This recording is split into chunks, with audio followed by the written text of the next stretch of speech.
yo les voy a dar un pequeño recorderis sobre lo que es la rinitis alérgica.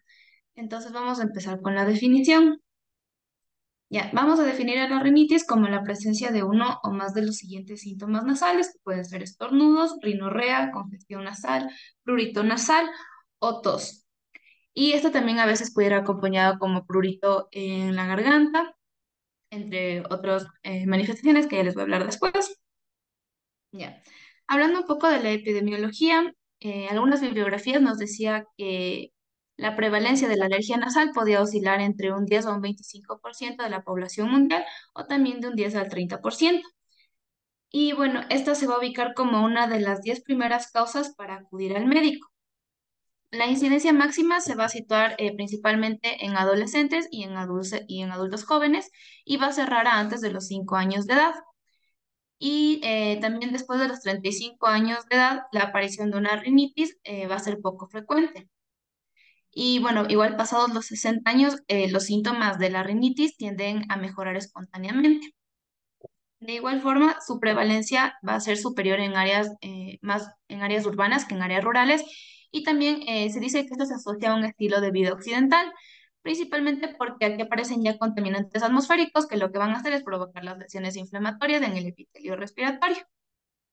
Ya, hablando un poco de la carga económica, se dice que puede representar hasta al menos 2,5 de las visitas al médico y que los medicamentos recetados van a representar casi la mitad de los costos médicos. Ya, ahora sí, pásale, por favor.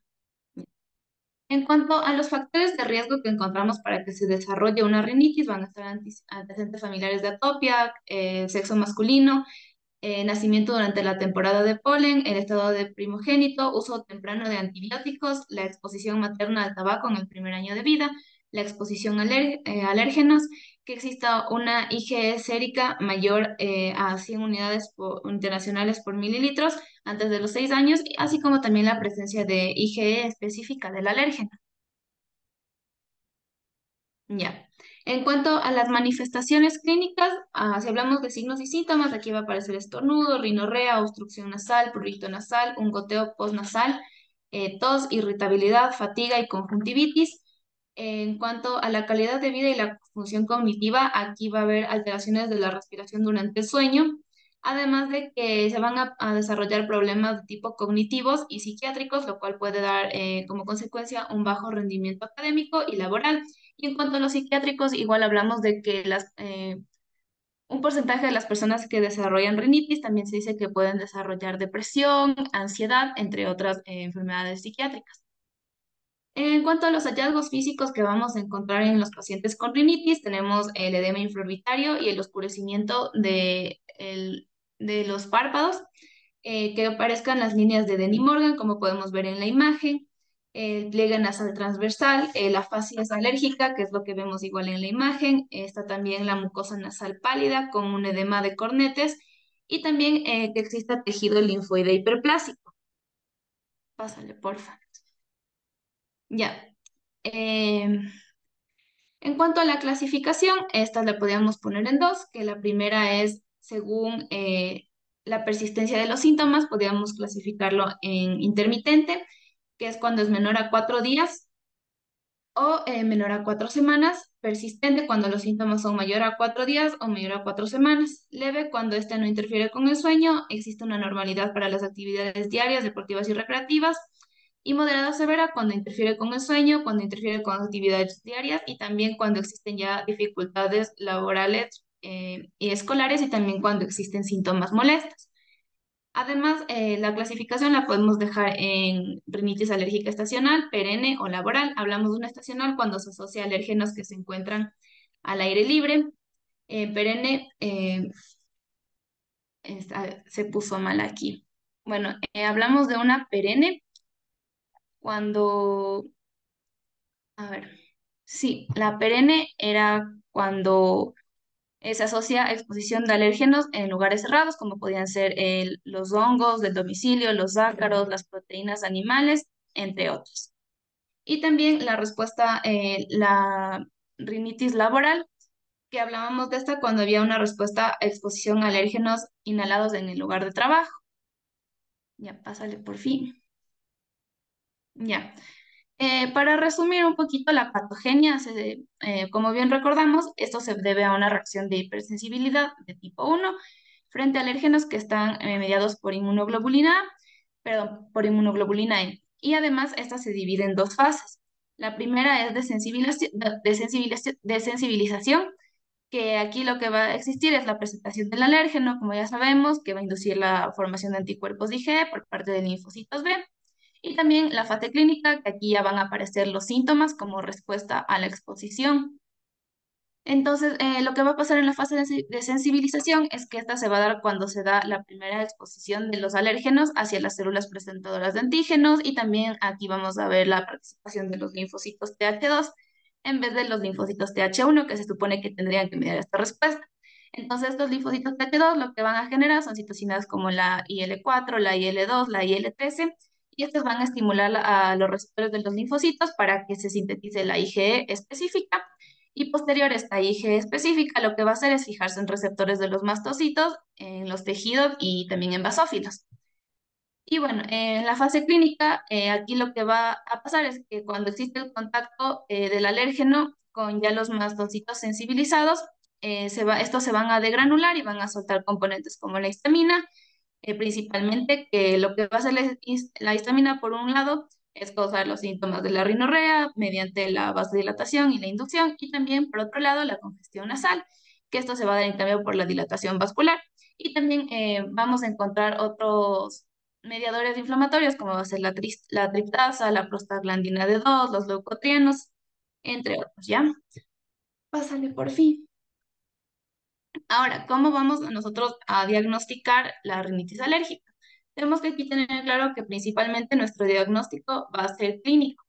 Entonces, nosotros tenemos que averiguar la historia clínica del paciente, si es que ha estado expuesto a alérgenos, si es que ha tenido algún factor de riesgo, como los que ya les mencioné. Y esto vamos a hacer igual en base a los síntomas que presenta el paciente y las enfermedades asociadas. Posterior a esto, igual tendremos que hacer el examen físico, que esto se va a hacer mediante la inspección, donde podemos encontrar signos característicos como es una laterorrinea, la hipertrofia de cornetes, eh, ¿qué más puede ser? Las líneas de Denny Morgan, la rinorrea igual, y también en la rinoscopia, que igual encontraríamos la hipertrofia de cornetes, y también en la revisión podríamos encontrar unas adenoides inflamadas. En cuanto a las pruebas, igual tenemos pruebas específicas de alérgenos, pruebas cutáneas, que aquí tenemos el prick test principalmente, y también pruebas de suero para la alergia. Tenemos igual una forma de diagnóstico no muy utilizada, la verdad, que sería la endoscopía, la rinomanometría y también exámenes de imagen como la resonancia magnética. Ya. Por último, para hablarles del tratamiento, este se va a basar en corticosteroides. Les voy a mencionar primero los tipos de tratamientos que podemos dar, que van a ser los corticosteroides, los antihistamínicos. En pocos casos podemos usar anticolinérgicos. También tenemos los inhibidores de la degranulación, sí, como el cromoglicato sódico, que lo que va a hacer este es inhibir a la histamina principalmente. También tenemos vasoconstrictores como la nafasolina. Tenemos igual los corticoides orales, tenemos a los antileucotrienos. Y bueno, ¿cómo se supone que se debe dar este medicamento? Como podemos ver en el diagrama de la primera imagen, tenemos que nosotros calificar cómo están los síntomas, si es que son intermitentes o si es que estos son persistentes, si es que son de, perdón, si es que estos van a ser de tipo leve o moderados y severos. Entonces, se recomienda que en los de tipo leve se administren corticoides orales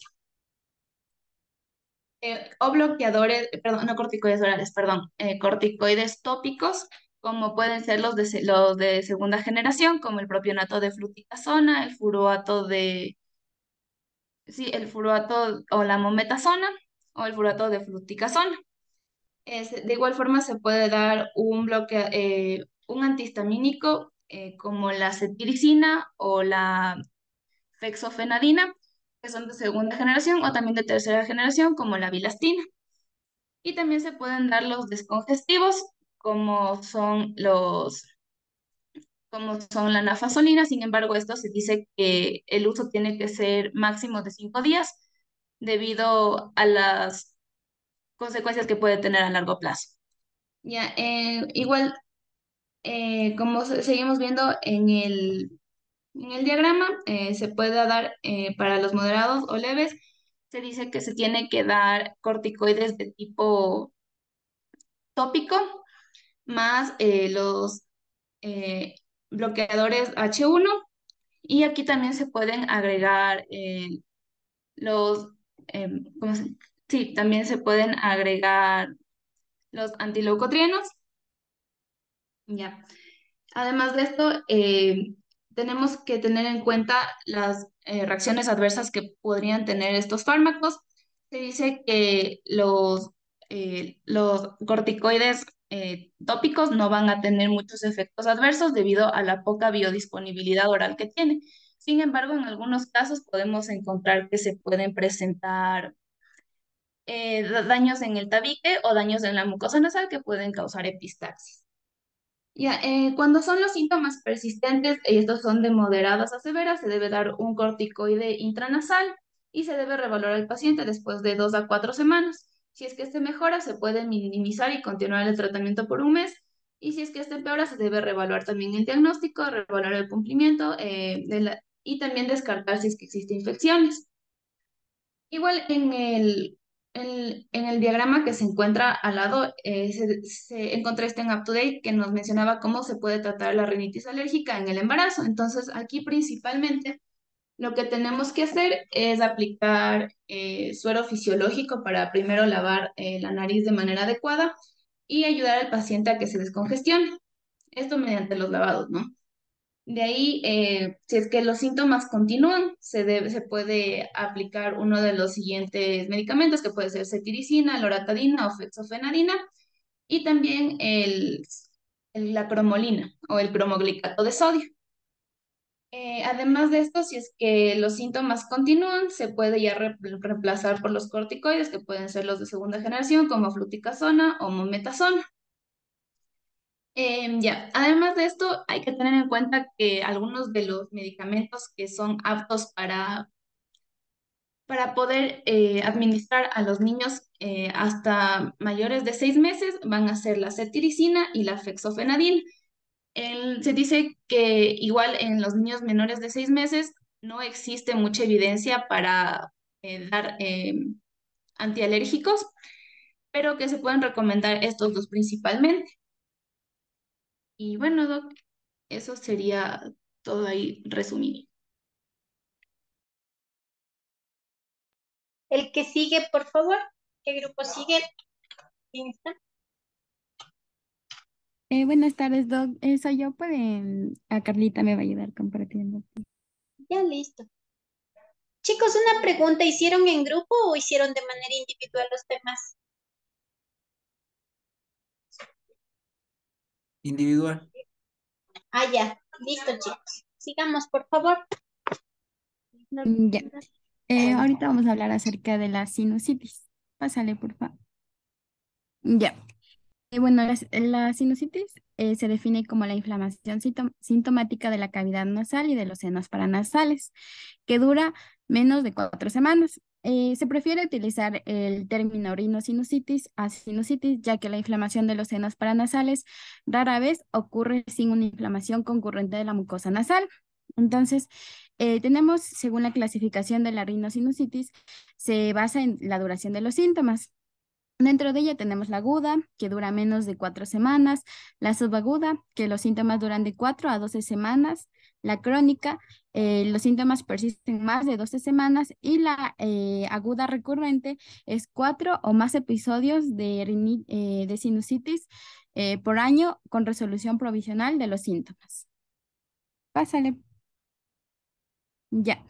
También se puede clasificar, además, también de según su etiología y las manifestaciones clínicas. Ahí tenemos la rinosinusitis viral aguda, y la etiología es viral y comienza con la inoculación viral a través del contacto directo con la conjuntiva o la mucosa nasal. Aquí los síntomas se desarrollan generalmente desde el primer día después de la inoculación. Y los virus más comunes que se asocian a a la sinusitis viral tenemos el rinovirus, el virus de la influenza y el virus de la parainfluenza. En cuanto a la bacteriana aguda no complicada, la etiología bueno, etiología bacteriana sin evidencia clínica de extensión fuera de los senos paranasales y de la cavidad nasal. Aquí no hay afectación neurológica, oftálmica o de los tejidos blandos. Esta infección sabe ocurrir entre el 0,5 a 2% de los episodios de la sinusitis aguda. Ocurre como una complicación de infección, de la infección viral y también eh, puede estar asociada con rinitis o otras afectaciones que obstruyen la nariz.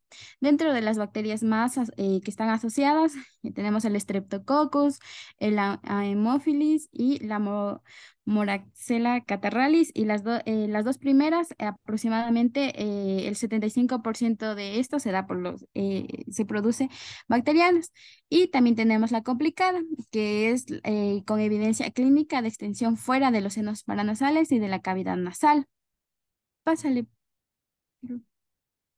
Ya, en cuanto a la epidemiología, en sí el promedio de resfriados comunes suele ser en adultos de 2 a 4 por año y en niños de 6 a 10 episodios por año.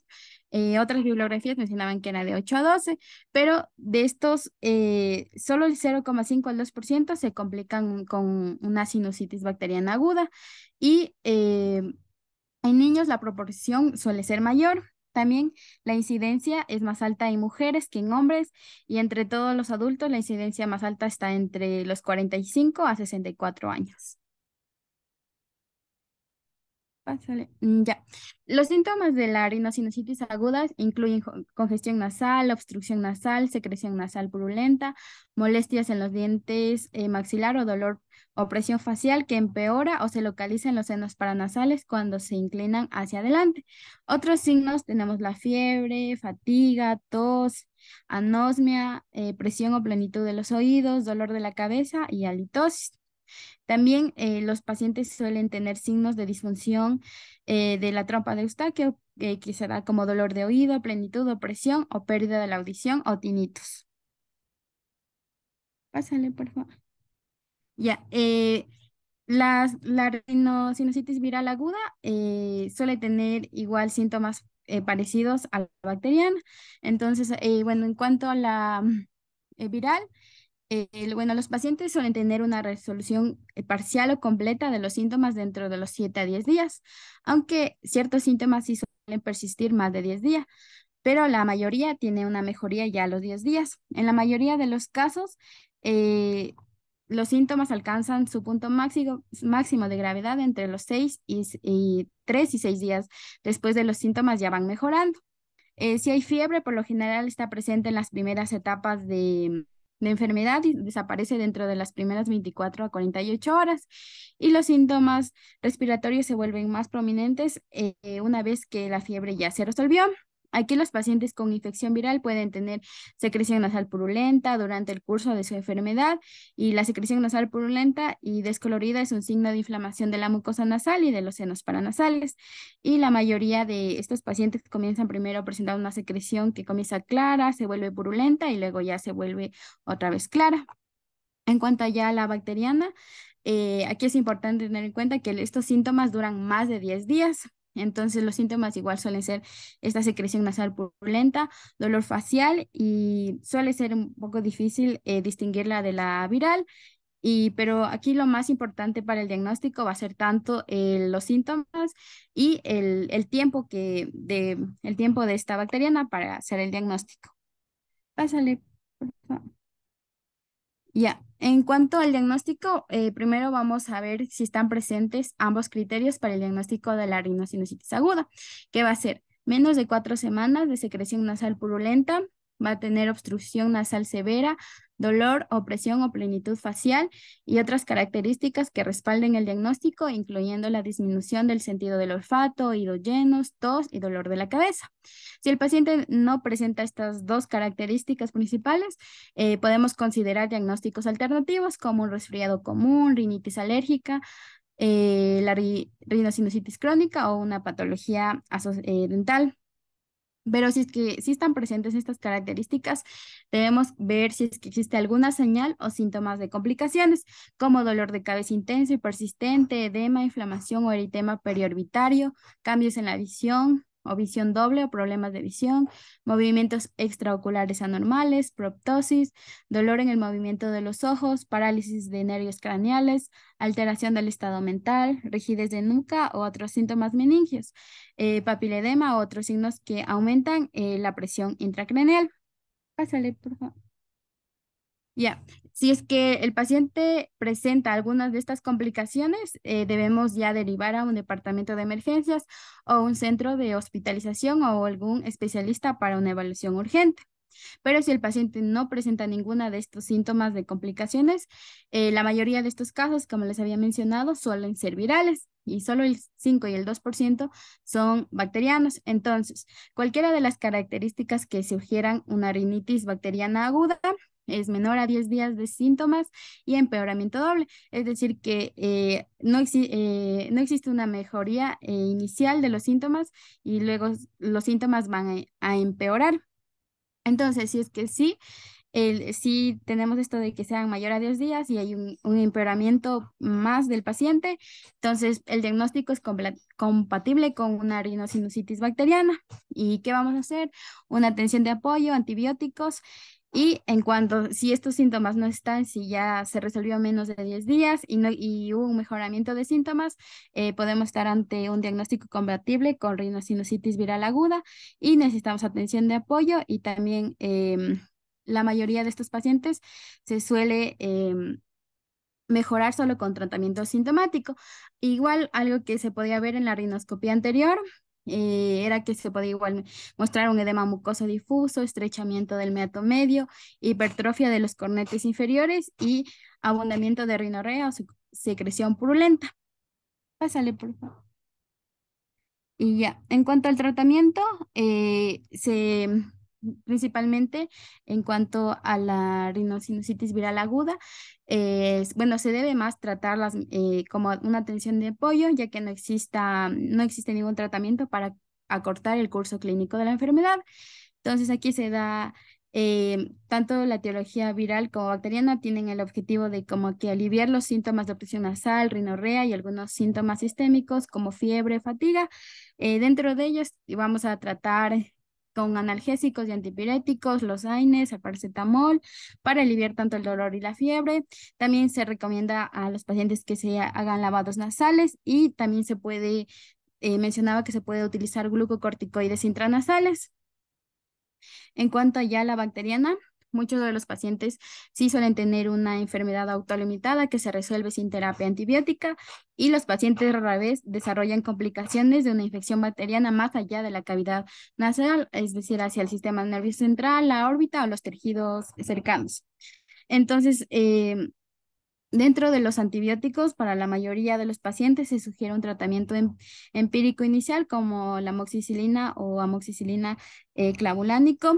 Los pacientes que no tengan factores de riesgo de alguna resistencia, tenemos la amoxicilina 500 miligramos por vía oral 3 veces al día o 875 miligramos por vía oral 2 veces al día, o también la amoxicilina más ácido clavulánico 500 miligramos, 125 por miligramos igual por vía oral 3 veces al día.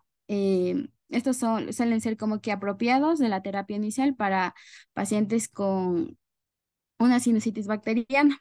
Eh, bueno, esta adición del clavulonato a la amoxicilina mejora para la cobertura tanto de la hemófilis y la resistencia a de la ampicilina.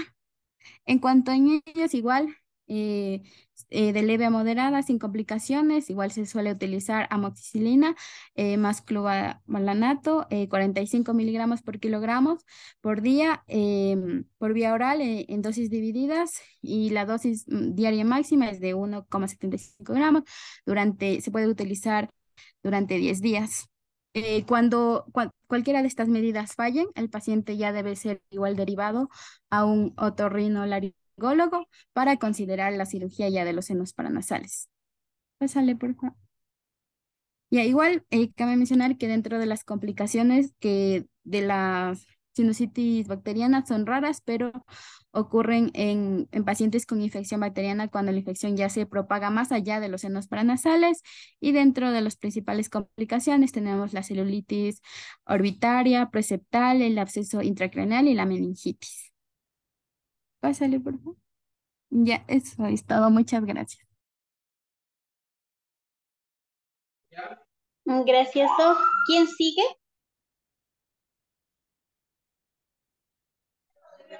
Yo, Doc, pero alguien que crea otro link porque ya se me va a cerrar quedan solo 6 minutos. Ya, siga, Doc, hasta que se termine faltando un minuto y luego ya le continuamos la siguiente, ¿ya? Ya, Que nos den creando otro link para la siguiente hora. ok, Doc. Ya.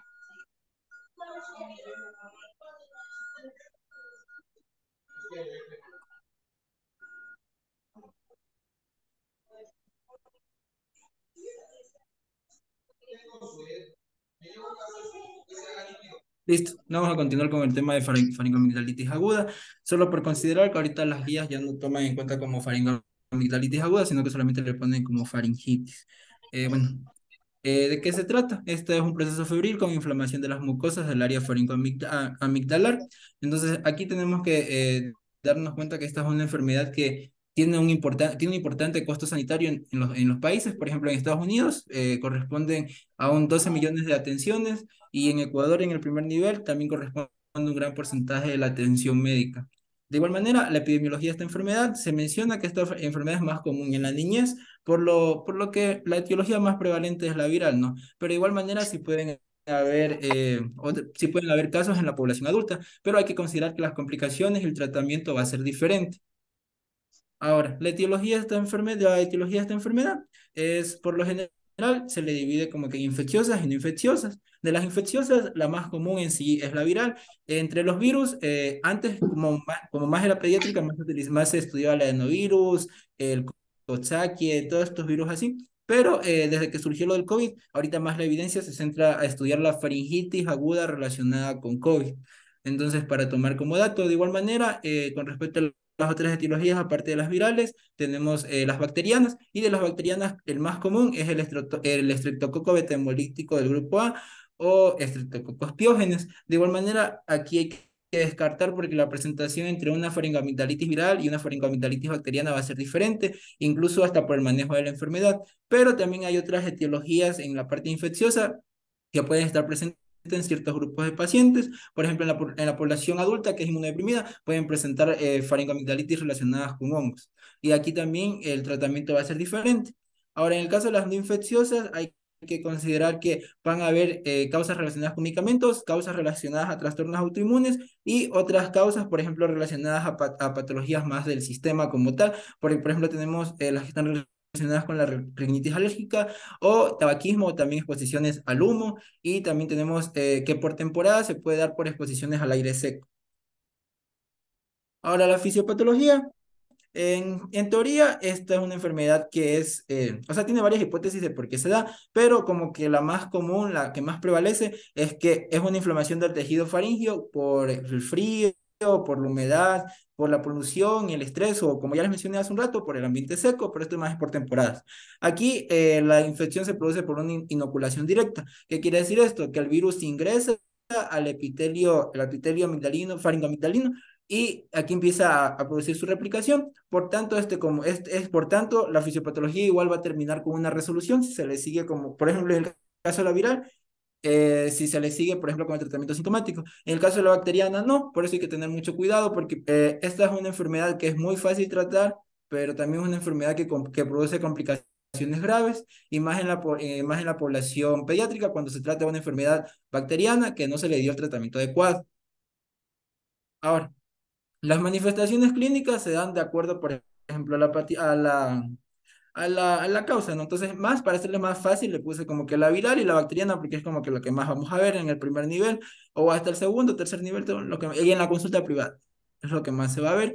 Entonces, en una faringoamigdalitis bacteriana se nota clarito el exudado amigdalino, se nota claramente una hipertrofia de lo que son las amígdalas. De igual manera se ve el exudado en la faringe, el color, por ejemplo, puede ser demasiado rojo o puede ser también un poco más pálido, pero igual se ve un poco más brusco. En cambio, en la viral no vemos esta cantidad, no vemos el exudado, porque esto no es un proceso así. Vemos solamente un eritema generalizado en toda la zona y pueden haber adenopatías. Entonces, este depende. De igual manera, hay que tomar en cuenta que, por ejemplo, las virales se pueden dar en cualquier edad, pero son más comunes en los niños de 3 años. Por ejemplo, aquí hay como que seguir la continuidad de las enfermedades, porque, por ejemplo, hay veces que una conjuntivitis puede preceder a una faringoamigdalitis o puede darse después. Entonces, hay como que puede ser por el mismo agente. Entonces, de igual manera hay que tomar en cuenta eso. Y en el caso ya de las bacterianas, las adenopatías aquí son claras. Entonces, bueno, hay que, para seguir con el tratamiento, vamos a tener lo que es el diagnóstico. Se menciona, lo que más se conoce son los criterios de Centor, ¿no? Pero de igual manera los criterios de Centor, o sea, a pesar de que cumplen, como que nos ayudan a guiarnos, no son tan exactos porque, por ejemplo, bueno, ya les voy a decir por qué. Bueno, en los criterios de Centor tenemos la ausencia de tos, exudado amigdalar, adenopatías cervicales anteriores que están inflamadas y son dolorosas, una temperatura mayor a 38 grados centígrados o depende la bibliografía, puede ser mayor a 38,5 grados. Y con la modificación que se le hizo por McKay, creo que es McKay, se le añadió la edad. Entonces, por ejemplo, tenemos que de 3 a 14 años se suma un punto, de 15 a 44 años no se añade ningún punto, pero si es una enfermedad que se presenta en un paciente mayor de 45 años, se le resta un punto.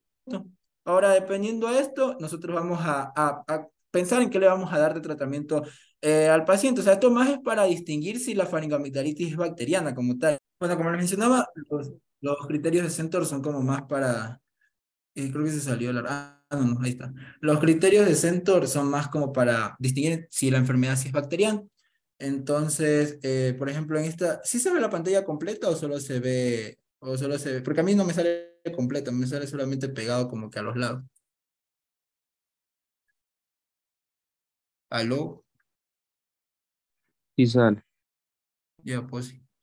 Bueno, entonces en el caso de los criterios del centro son para distinguir esto, si se le va el tratamiento antibiótico. Pero ¿por qué tiene la desventaja? Porque a pesar de que eso no te lo dicen como que la mayoría de las partes, en las guías ya las que son como que las guías, te ponen que, por ejemplo, si tienes más de dos, ya le vas a dar, ¿cómo se llama?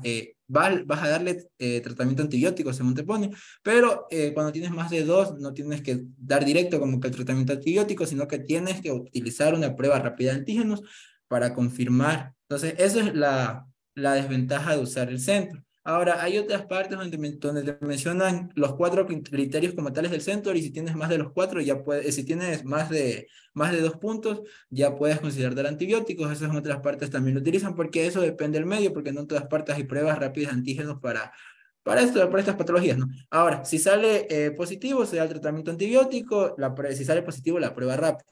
Y si no sale positivo, hay que considerar la edad del paciente. Si tiene una edad del paciente mayor de 20 años, no hay que dar antibióticos, y si es menor de 20 años, sí hay que dar antibióticos por las complicaciones que se pueden presentar. Esto es lo que se menciona normalmente, pero hay, por ejemplo, la guía de los canadienses, que tiene un abordaje un poco diferente, que menciona, por ejemplo, que cuando tienes menos de 2, tienes que darle un tratamiento sintomático, es decir, solamente como para la fiebre, el dolor, así. Entonces, y cuando tienes de 2 a 3, ya hay que poner al paciente en observación, igual darle el tratamiento sintomático y mandarlo como que a la casa y después pedirle que regrese después de un cierto tiempo. Entonces, eso es lo que se le menciona como para evitar el uso descontrolado como tal de antibiótico. Y cuando ya tiene más de cuatro puntos, aquí ya en cambio, incluso los canadienses no ponen que hay que dar antibióticos de una, sino que hay que considerar si el agente como tal que le produjo la patología es atípico, o si la presentación como tal de la enfermedad es atípica, o si, por ejemplo, es un paciente que tiene alto riesgo de tener complicaciones. Entonces, si no tiene, de igual manera hay que ponerlo con tratamiento sintomático y mandarlo a la casa y que regrese en 3 días, por ejemplo, ya para ver si mejoró o no mejoró, y si no mejoró, ya ahí se da antibióticos. Y si en cambio sí tiene riesgo, igual hay que hacerle una prueba rápida de antígenos. Si sale negativo, mandar a la casa con tratamiento sintomático y decir que regrese en 2 a 3 días. Y si en cambio ya está positivo la prueba rápida, hay que darle tratamiento antibiótico. Bueno, esto es como un poco más así en los países, así que son como, reglamentan eso, pero eso no van a ver acá. Entonces, acá más de 2 ya dan antibiótico para el dato, ¿no? Bueno, entonces vamos a continuar. Entonces, el tratamiento para las virales se considera el uso de AINES. En ciertos casos se puede dar también corticoides, en el caso de ser necesario, pero no en todos los casos. De igual manera, dependiendo, se recomiendan los enjuagues bucales con lidocaína por lo que produce las molestias, pero bueno, esto como dato adicional, en ciertas partes mandan enjuagues bucales, por ejemplo, con agua de manzanilla, ¿sí? Pero por igual sí tiene propiedades desinflamatorias, ¿no? Pero eso es como un dato así, no está como científico, pero les digo eso, para la el primer nivel de atención. Ya, y de ahí tenemos la bacteriana, que igual hay que darle tratamiento, para igual hay que darle los AINES, pero también hay que ya considerar dar los antibióticos. Entonces, aquí por lo tal, el antibiótico de base es la amoxicilina. Ya va a depender la dosis, si es un paciente pediátrico, hay que calcularle el peso y toda esta situación. Pero si ya es un paciente adulto, también de igual manera ya hay dosis establecidas. De ahí, en ciertos casos, suelen mandar a Amoxiclav, bueno, de lo que yo más he visto, dan penicilina G, 1.2 millones de unidades, saben dar. Y en el caso de otros patógenos, por ejemplo, ya cuando se les hace cultivo y se encuentran, por ejemplo, agentes anaerobios, ya se les recomienda dar clindamicina. Y las complicaciones que se pueden presentar, por ejemplo, en los pacientes pediátricos, tenemos las supurativas y las no supurativas. En el caso de las no supurativas, tenemos la fiebre reumática, la artritis reactiva y la glomerulonefritis postestreptocócica. Y en el caso ya de las supurativas locales, tenemos los pacientes que pueden presentar otitis media, sinusitis aguda, accesos periamigdalinos, mastiditis, y en casos excepcionales se puede presentar el shock tóxico y acceso retrofaríngeo. Muchas gracias. Gracias, Doc. Por favor, ¿quién continúa con rinofaringitis? Yo, Doc, a mí me tocaba otitis media. Allá, otitis, vamos. Vamos, Doc.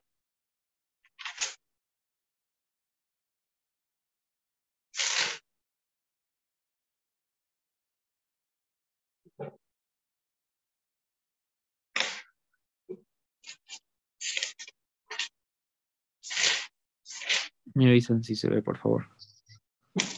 Sí, Doc. Está bien. Ya, entonces vamos a hablar ahorita sobre la otitis media aguda.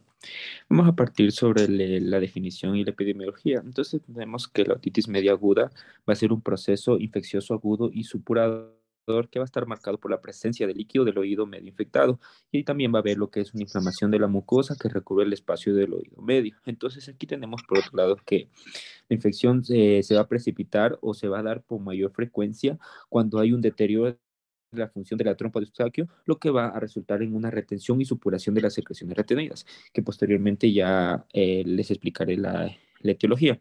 En cuanto a la epidemiología, tenemos que la otitis media aguda ocurre con mayor frecuencia en niños que en los adultos, y tenemos que la incidencia general de la otitis media ha disminuido en las últimas décadas. Ya, vamos a lo que es la microbiología. Tenemos que la mayoría de los datos microbiológicos sobre la otitis media aguda han sido expuestos después de haber hecho cultivos de líquido del oído medio obtenidos mediante lo que es una miringotomía. Entonces aquí tenemos que en los niños los patógenos bacterianos que son más comunes van a ser el Streptococcus pneumoniae y el Haemophilus influenzae. También tenemos la Moraxella catarrhalis, que va a ser la tercera etiología bacteriana más común. Y por otro lado tenemos que a nivel mundial el Streptococcus pneumoniae y el Haemophilus influenzae, que van a estar combinados, van a causar del 50 al 60% de todos los casos pediátricos de esta otitis media aguda, mientras que la Moraxella catarrhalis fue responsable aproximadamente del 3 al 14%. Por otro lado, también hay que mencionar que el estreptococo de grupo A y el Staphylococcus aureus van a ser los que causan con menor frecuencia lo que es la otitis media aguda en lo que son las poblaciones pediátricas en general. Pero también hay que tener en cuenta que el Staphylococcus aureus puede ser un patógeno muy importante en la otitis media de los adultos. Ya. En los factores de riesgo, ya vamos a ver sobre que, en primera instancia, la disfunción de la trompa de Eustaquio las entidades que causan una compresión a su vez de esta trompa de Eustaquio o la obstrucción de la salida o una normalidad de la respuesta inmunológica del huésped van a ser lo que son factores predisponentes para el desarrollo de la otitis media aguda. En primera instancia tenemos la disfunción de la trompa de Eustaquio, que este va a ser el factor más importante dentro de la patogénesis de las infecciones del oído medio, tanto que en la infancia como en la vida adulta. Y tenemos que esta disfunción de la trompa de Eustaquio va a inducir lo que es una presión negativa que va a ser de manera relativa en el espacio del oído medio y con una falta de aireación y acumulación del líquido que va a proporcionar, lo que va a proporcionar un entorno propicio para el desarrollo de la otitis media, pero con derrame. Vamos a lo que es la obstrucción de la trompa de Eustaquio. Tenemos que cualquier cosa que vaya a causar una compresión externa de la trompa de Eustaquio o una obstrucción de la trompa de Eustaquio o a su vez de su salida, también puede conllevar o predisponer a la otitis media aguda. Entonces tenemos que, por lo general, esta otitis media por obstrucción de la trompa de Eustaquio va a ser de tipo unilateral. Entonces aquí tenemos diferentes ejemplos en los que se van a incluir como la malignidad, como un linfoma, un carcinoma nasofaríngeo, o a su vez también tenemos una fibrosis por radiación.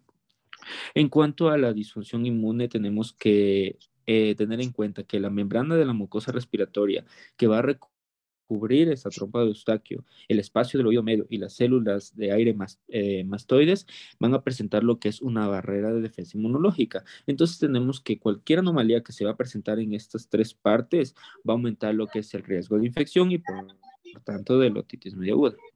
Ya. Vamos a las manifestaciones clínicas.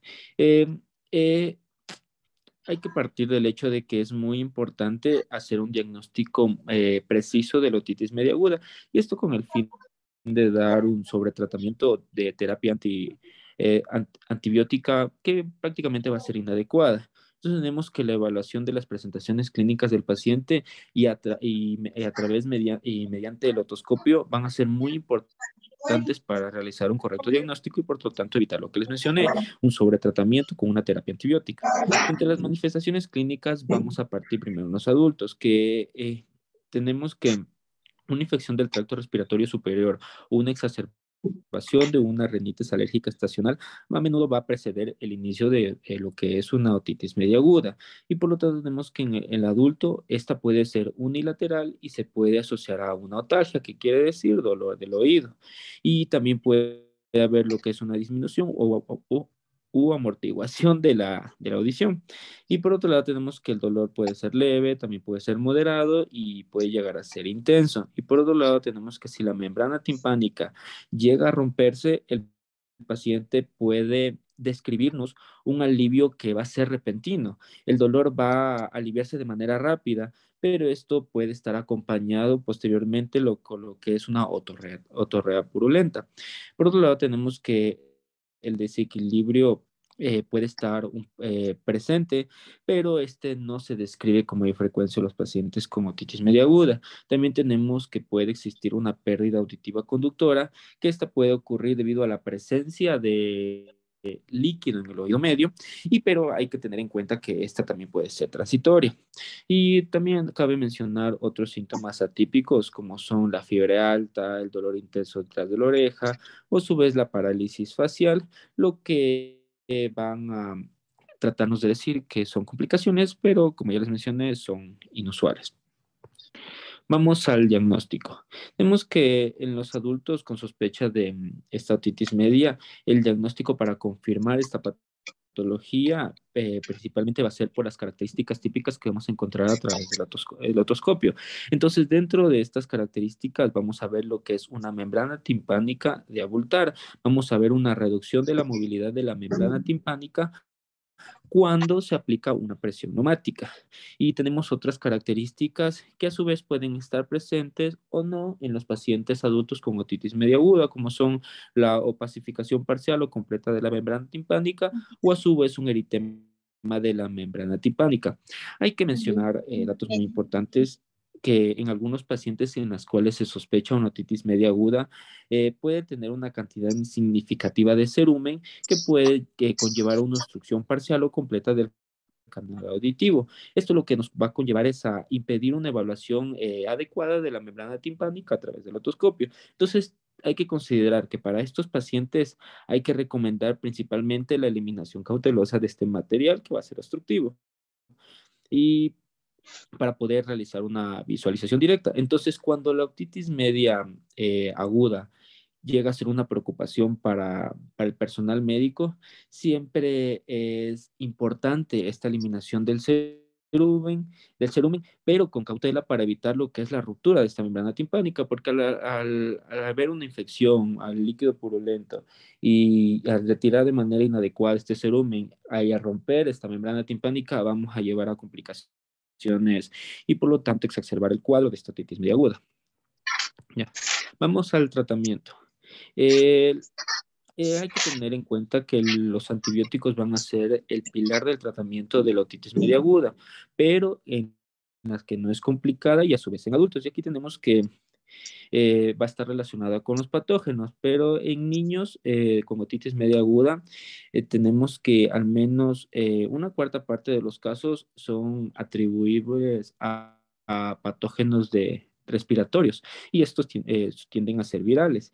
Y algunos episodios de esta otitis media aguda no pueden estar relacionados a otros patógenos que no suelen ser bacterianos. Entonces tenemos que mientras se espera una respuesta del tratamiento antibiótico cuando se lo da, es importante dar lo que es analgesia con el fin de aliviar el dolor, ya que la mayoría de los pacientes suele referir esta como una molestia muy importante y aquí podemos dar lo que es el paracetamol o a su vez los AINES. Entonces tenemos como terapia inicial de antibiótico, podemos usar la amoxicilina más ácido clavulánico y en la mayoría de los adultos esta dosis va a ser de amoxicilina 875 miligramos y con ácido clavulánico de 125 miligramos por vía oral 2 veces al día.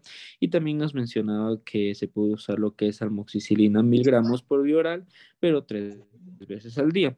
Entonces, ¿cómo va a ser la duración de este tratamiento?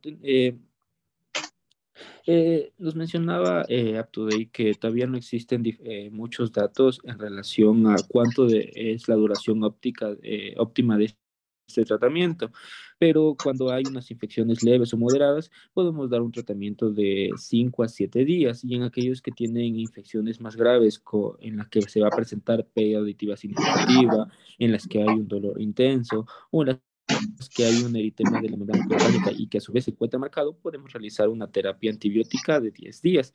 Y finalmente tenemos que en los pacientes con otitis media grave y que tienen síntomas sistémicos, se puede requerir tratamiento antibiótico más intensos en los que vamos a incluir diferentes pruebas diagnósticas como cultivo del oído, hemocultivos y obviamente al ser grave tendríamos que dar tratamiento antibiótico de manera intravenosa. Es todo. Listo, Doc, gracias. ¿Quién continúa?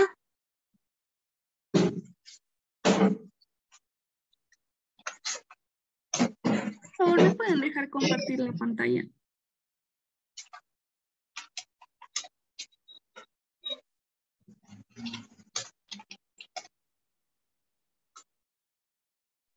Espérate, déjate encuentro.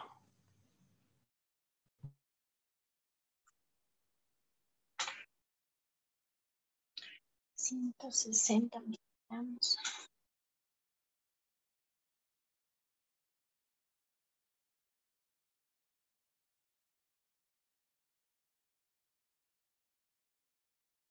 Ya. A continuación les voy a hablar sobre el resfriado común, también conocido como rinofaringitis. Ya, la rinofaringitis se define como una inflamación de la mucosa nasal y faringea, principalmente causada por un virus que es autolimitada, transmisible, y también puede ser conocida como catarro común, infección de la vía respiratoria superior. Como mencioné, su etiología es principalmente vírica y esta es una enfermedad benigna de evolución favorable que esta se resuelve espontáneamente en 7 a 10 días, pero hay que tener en cuenta que sí se puede cronificar y presentar complicaciones. En cuanto a su epidemiología, esta es la primera enfermedad infecciosa infantil, por lo tanto, este va a presentar una incidencia más elevada en los niños, sobre todo en edad preescolar. Es por eso que se menciona que los niños pueden presentar de 6 a 8 episodios de infecciones respiratorias al año, a diferencia de los adultos que pueden presentar de 2 a 4 infecciones al año. Hay que tener también en cuenta que, por ejemplo, si tenemos un niño que no asiste a una guardería, la frecuencia de los episodios pueden igual ser de 6 a 8, pero si es que ya tenemos un niño que asiste a guarderías, esos episodios se pueden volver de un episodio por mes cuando se encuentran en periodo escolar. Y también se ha visto que tiene un aumento significativo en épocas de lluvia. En cuanto a su etiología, debemos saber que el agente principal es el rinovirus con un 30 o 50% de casos, y también hay que tener en cuenta en la actualidad el coronavirus con un 7 a 18%. Además de eso, también tenemos los adenovirus, el parainfluenza virus, el virus sincitial respiratorio, el virus de la gripe A, B o C y el enterovirus. En cuanto a su modo de transmisión, este es a través de la vía aérea mediante gotas o aerosoles y por contacto también con superficies contaminadas. Además, hay que tener en cuenta que en los casos en los que se puede cronificar es cuando se presenta, principalmente por el agente como la influenza, presenta en los pacientes susceptibilidad, ya que la influenza puede producir estas complicaciones graves e incluso la muerte, principalmente en ancianos, niños y en personas con enfermedades crónicas o en inmunodepresión. Y en cuanto al virus sincitial respiratorio, este puede afectar a lactantes o menores de 4 años, donde estos pueden producir complicaciones que desencadenan ya sean bronquiolitis o neumonía. En cuanto a su fisiopatología, como sabemos, la vía de entrada va a ser tanto la conjuntiva así como la mucosa nasal. Entonces, este virus lo que va a hacer es invadir las células epiteliales del tracto respiratorio superior. Lo que va a provocar es que se van a liberar mediadores de la inflamación. Estos principalmente van a ser las interleuquinas 1, 6 y 8, lo que va a provocar una irritación e inflamación faríngea. Además de esto, estas interleucinas lo que van a hacer es atraer polimorfonucleares, aumentando así la permeabilidad vascular, y vamos a tener como efecto un aumento de la producción de moco, como sea rinorrea, tos o la obstrucción nasal. Además de esto, se va a presentar una sensibilidad de receptores del árbol respiratorio, donde vamos a tener tos y estornudos, y la estimulación colinérgica, la que va a provocar una hiperreactividad bronquial, y también puede haber aumento de moco, rinorrea, tos y la broncoconstricción. Además, hay que tener en cuenta que este virus sobrevive en las manos hasta por 2 horas y varios días en las superficies inanimadas. En cuanto al cuadro clínico, este se va a presentar con un malestar y una febrícula que puede tener una duración de 24 a 48 horas o presentarse durante las primeras 24 o 48 horas, y esta va a estar acompañada de una rinorrea de intensidad variable, que inicialmente va a ser acuosa, pero después progresivamente se va a volver espesa.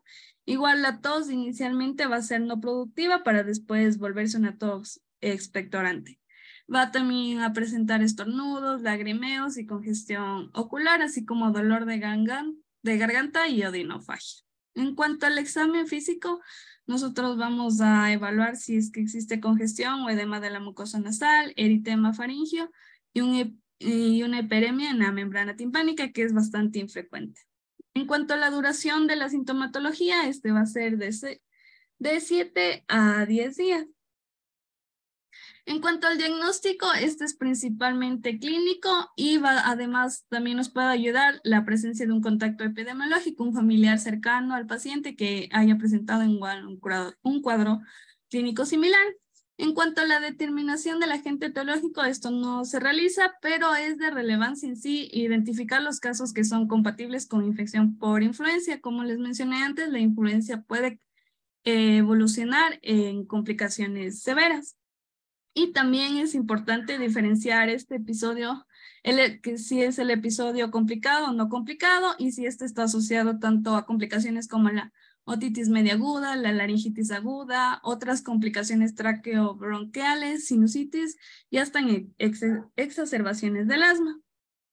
Otro diagnóstico diferencial importante que debemos saber es tanto una diferencia entre el resfriado y la gripe, ya que no van a tener pueden tener algunos síntomas similares, pero sí se van a diferenciar en cosas. Por ejemplo, tenemos que en el resfriado su inicio es paulatino, a diferencia de la gripe, que esto es súbito. En el resfriado la temperatura puede estar normal o muy baja, pero a diferencia de la gripe, este sí va a tener temperaturas elevadas. En mialgias, en el resfriado, no van a aparecer muy frecuentemente, a diferencia de la gripe, donde sí se va a presentar. Y en cuanto a la cefalea, es muy poco común y en la gripe sí es aguda e intensa. En cuanto a la rinitis y la rinorrea en el resfriado, esta va a ser transparente, fluida y abundante en los primeros días para volverse mucosa y purulenta a los 2 o 3 días. Y en la gripe, en cambio, es infrecuente ver rinorrea. Y en cuanto a la tos, es bastante frecuente en el resfriado y al inicio, como mencionaba, suele ser seca y luego evolucionar a productiva, y en cambio en la gripe es seca y se vuelve más intensa. En cuanto a la duración, tienen casi los mismos días similares, y las complicaciones en el resfriado, como vemos, van a ser la sinusitis, las otitis o sobreinfecciones bacterianas de las vías respiratorias. Hay que tener en cuenta también la prevención, que es muy importante. Entonces se recomienda siempre el lavado de manos, el evitar una proximidad excesiva entre las personas enfermas, siempre ventilar con regularidad las habitaciones, suprimir la contaminación y consumo de tabaco, ya que este es un factor de riesgo importante, enseñar a sonarse la nariz y una higiene nasal adecuada, principalmente los lavados nasales, ya que estos ejercen en sí una doble función. La primera es que estos pueden arrastrar en sí el moco hacia la vía digestiva, y la otra función es que a los lavados nasales lo que van a provocar es una hidratación del moco. Entonces al final lo que va a hacer es facilitar su drenaje. También no permanecer mucho tiempo en lugares cerrados o con mucha gente o aglomeraciones, y siempre la protección del frío y de los cambios climáticos bruscos. Otro punto importante en sí, ya enfocado en lo que es la influenza, es la prevención a través de la vacuna. Entonces, como vemos, según el esquema de vacunación, la influenza en sí se puede vacunar en menores de 1 año con una primera dosis dentro de los 6 a 11 meses, y la segunda dosis 1 mes después de la primera dosis. En un paciente de 12 a 23 meses, la primera dosis va a ser entre los 12 y 23 meses de edad y va a tener una dosificación de acuerdo a esta edad. Entre los 24 y 59 meses, esta va a ser su primera dosis entre los 24 y 35 meses de edad, o si no, entre los 36 y 59 meses de edad. Y ya en adultos, como sabemos bien, este se va a colocar 1 vez al año. Y hay que tener en cuenta los grupos de riesgo, como son embarazadas, pacientes puerperias, personal de salud, personas con discapacidad, personas privadas de la libertad, enfermos crónicos de 5 a 64 años y el adulto mayor. En cuanto al tratamiento, como mencionaba, tenemos que diferenciar la no complicada de la complicada, porque la no complicada no vamos a dar antibióticos, a diferencia de la complicada, en la cual ya se va a iniciar tratamiento antibiótico. Entonces, dentro de las medidas físicas o no farmacológicas que vamos a tener es, por ejemplo, no cubrir demasiado al paciente, ir a la habitación y administrar la mayor cantidad posible de líquidos. En cuanto al tratamiento sintomático, como mencionaba, el lavado de las fosas nasales, y ya vamos más adelante a hablar sobre el tratamiento farmacológico. En cuanto al niño, se ha visto que lo recomendado en sí son los antipiréticos, que sería el paracetamol. Y como vemos en los cuadritos, ahí están sus dosis. Según las edades, en recién nacidos a término menores de 10 días, se puede dar de 10 a 15 miligramos por kilogramo dosis cada 6 horas, vía oral. En recién nacidos a término mayores a 10 días, igual una dosis de 10 a 15 miligramos por kilogramos en sus dosis cada 4 o 6 horas. Y en niños mayores de 1 mes, de 10 a 15 miligramos por kilogramos cada 4 o 6 horas, siempre sin exceder las 5 dosis al día. También se puede administrar el ibuprofeno, igual vía oral, 5 a 10 miligramos por kilogramos cada 6 a 8 horas. Es importante mencionar que está contraindicado la administración del ácido acetilsalicílico porque tiene una supuesta relación con el desarrollo del síndrome de Rey. Los descongestionantes nasales, antihistamínicos y los antigripales en general tampoco están indicados En sí, si nosotros queremos dar descongestionante, lo importante es recordar que solo se debe dar en niños mayores de 12 años. Y en cuanto a los lactantes, es importante aspirar las secreciones nasales o nasofaringes cuando existe dificultad de la respiración. En cuanto a los adultos, en sí igual se vuelve también un tratamiento sintomático y principalmente la primera línea son los analgésicos, antiinflamatorios y antitérmicos, como es el paracetamol y el ibuprofeno, en las dosis que observamos en el cuadro. En este caso ya también podemos dar descongestionantes pueden ser tanto orales como nasales. En este caso, el uso siempre es importante mencionar que estos se deben utilizar solo en un máximo de hasta 3 días los descongestionantes principalmente, y también se puede utilizar para la tos solo si es improductiva los antitusivos como la codeína y el dextrometorfano. Y eso sería todo. Listo, chicos, hasta allí está lo de infecciones respiratorias altas. Creo que nos toca el siguiente tema, que es infecciones respiratorias bajas. Antes de continuar con el siguiente tema, chicos, ¿quién me puede decir cuáles son los signos de alarma que se deben indicar a la mamita o al, como es sobre todo cuando son niños, para signos de alarma del paciente, para que regrese? Todos hablaron que en la mayoría de los casos son de causas virales, ¿no es cierto? Entonces, ¿qué debo yo indicar a la mamá en este caso, o al paciente si es adulto igual? ¿Qué signos de alarma tiene que estar pendiente para regresar nuevamente a consulta? Cualquiera de las personas que expuso. O sea, la fiebre que sea persistente, también, por ejemplo, que tenga dificultad para respirar, que tenga, bueno, si es un niño, tal vez decirle, un recién nacido, un niño más pequeño, decirle lo de las retracciones, ¿no? Pero si depende, si entiende, pero eh, Ya, esas creo. ya, ¿alguien más?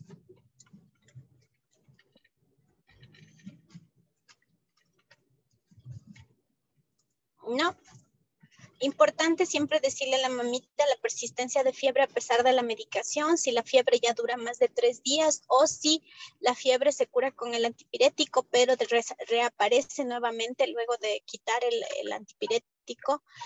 Lo otro es observar signos de alarma, como por ejemplo el hecho de que el paciente tenga problemas para respirar, congestión, conjuntivitis, rash. Recuerden que muchas veces estos cuadros tienden a iniciar lo que son las enfermedades eruptivas en los niños, entonces igual si aparece en erupción cutánea, si tiene edema palpebral, cualquiera de esas cosas hay que decirle a la mamá que regrese si hay algún signo de alarma que ella ve en su niño. Y lo otro es que si estos síntomas ya tienen una duración de más allá de 15 días, ya 20 días o un mes, ya el paciente tiene que regresar nuevamente. Entonces siempre aconsejar o ver o vigilar en este caso signos de alarma en los pacientes, sobre todo en los que son niños, ¿ya?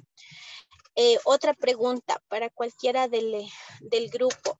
No me dijeron nada sobre las perillas de succión que se utilizan en los niños. ¿Están indicadas o no están indicadas?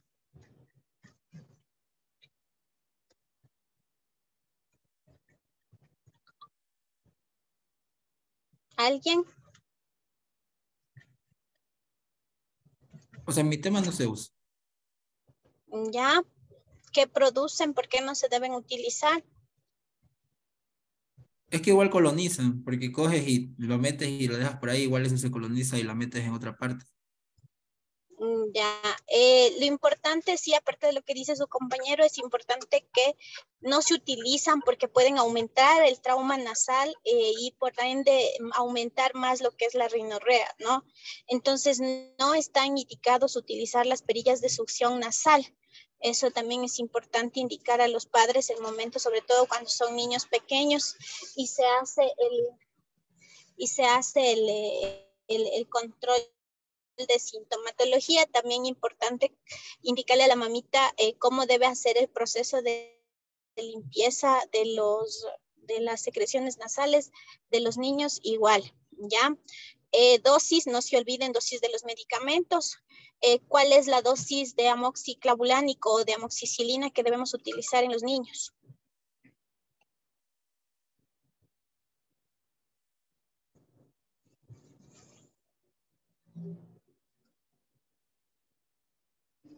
45 miligramos por kilogramo.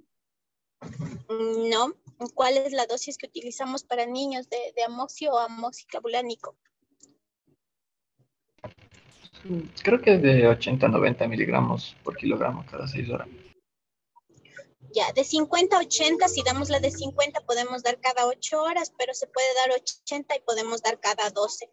Es importante que también sepan esto. Recuerden que ustedes ya van a ser internos, entonces deben saber manejar dosis pediátricas, ¿no? Y de dosis de paracetamol, dosis de ibuprofeno, cómo deben dar, ¿no? ¿Y qué más les iba a decir? Algo que me faltó que no incluyeron dentro de sus exposiciones fue el IEPI. ¿Qué es el IEPI?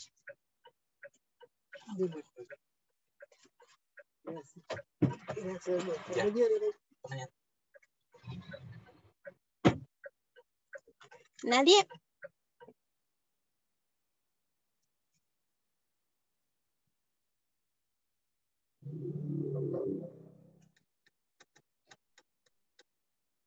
¿No? El IEPI es el manual de una guía, Sí. perdón, es una guía de pediatría que nos ayuda como que a, nos da una visibilización más de cómo nosotros podemos tratar las enfermedades en los infantes, en los niños. Sí, no sé, es el manual de atención de enfermedades prevalentes de la infancia, sí, y allí les dan consensos de lo que se debe hacer en los grupos etarios, sobre todo en niños menores de 5 años, los signos de alarma y todo lo demás y cómo se clasifica.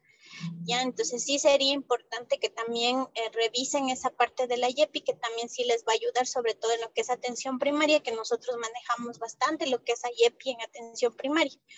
Entonces, eso fue también algo que me faltó, pero en general estuvieron muy bien las exposiciones, súper claras, bastante resumidas y creo que con lo básico y lo que ustedes necesitan saber para aprender el manejo. No sé si quieren continuar con el siguiente tema o lo dejamos para la siguiente clase.